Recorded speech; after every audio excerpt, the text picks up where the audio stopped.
Hi hello everyone, good morning. ঘুম থেকে ওঠার পর দেখি ভাই এত বড় মাছ নিয়ে আইছে।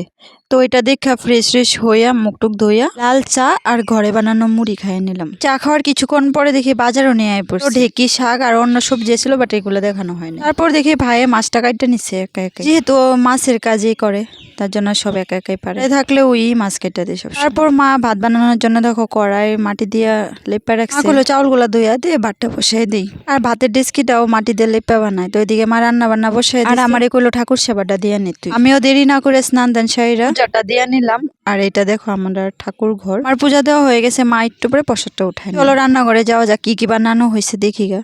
তো এদিকে বানাইছে ভাত, ঢেকি শাক, কচু দিয়ে আর টমেটো দিয়ে একটা মাছের ঝোল। একদিকে বানানো হয়েছে আলু টমেটো দিয়ে। আমারও ভাত দিয়ে দিছে, খায় নেই। এই শাকটা আমার অনেক ভাল লাগে খাইতে, তার লিগে শাক দিয়ে আগে খাই নিলাম। তারপর নিয়ে নিলাম বড় সাইজ একটা পেটি কাতলা মাছের। তো কে কে কাতলা মাছের পেটি খেতে ভালো পাও কমেন্টে জানাইও কিন্তু। তো খাওয়ার পর বিকালটা আমরা কিছুই ভাবে কাটে গ্রামে, দেখানো।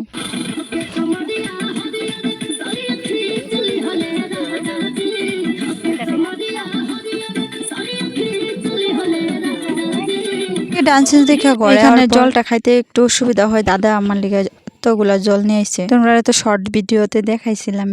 তারপর দাদা কইলো চা খাইবো, তো চা বানাইতে কইলো। তার লেগে একটু দুধ চা বানাইলাম। যেহেতু আমি দুধ চা খাই না, তার লেগে আমার লেগে বানাই নাই। চাটা ঢাইলা ভাইয়ের হাতে দিয়ে দিছিলাম, আর অন্যদিকে দুধটা গরম বসাই দিছিলাম। মা কয়ে রাখছে তুই যদি চা না খাস তো দুধই খায় নে। আমিও একটা গ্লাসে দুধ নিয়ে ঘরে একটা ছোট ফ্যান দিয়া ঠান্ডা করে দুধটা খাইয়ে নিছি। রাধে রাধে, ভালো থেকো সবাই।